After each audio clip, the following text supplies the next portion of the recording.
I always pray that the God of our Lord Jesus Christ, the Father of glory, may grant you a spirit of wisdom and of revelation that gives you a deep and personal and intimate insight into the true knowledge of Him. For we know the Father through the Son.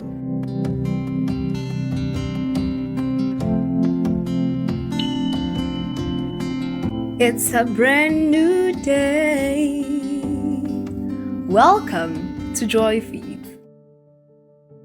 Look at your God-inspired dreams and goals as this plant. Sometimes you are the only one who sees the potential that the plant can reach.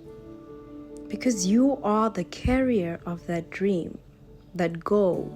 Sometimes you'll be the only one who truly sees just how beautiful it can be. God entrusted it with you. And so it should not matter whether others see it or not. Continue to nurture it and bring it to the highest potential of its beauty. Welcome back to the channel. This is Day 12 Insights for the 30 Days Bible Reading Challenge.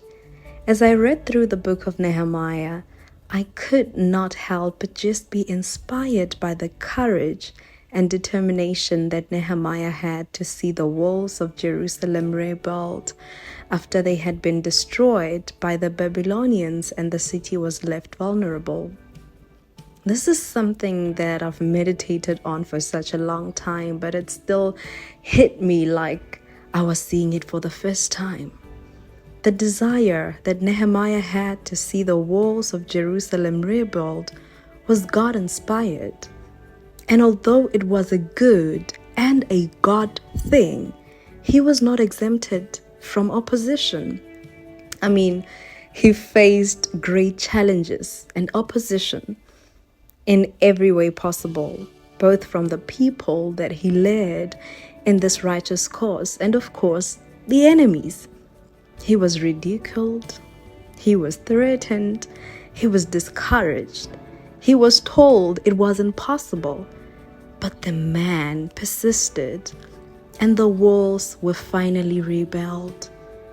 Now this made me think so deeply, and I asked myself, how many of us have actually given up on those God-inspired dreams, those projects and goals, just because we were ridiculed or frightened or discouraged, threatened, or because we did not receive the support that we had hoped for, or perhaps because we were told we couldn't do it, or that it wasn't possible.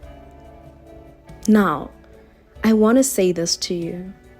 If you have abandoned anything that you received instructions to do because of these things, it is time to go back to them.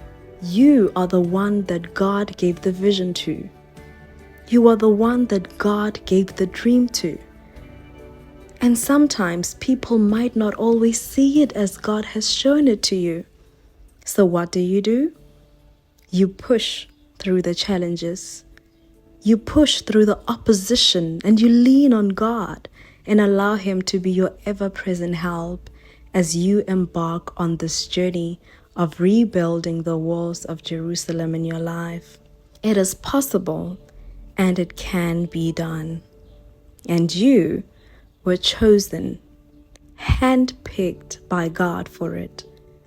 Do not let anything or anyone talk you out of doing what God has called you to do. Now is the time. Rebuild those walls in your life and go back to those God-inspired goals, dreams, and projects.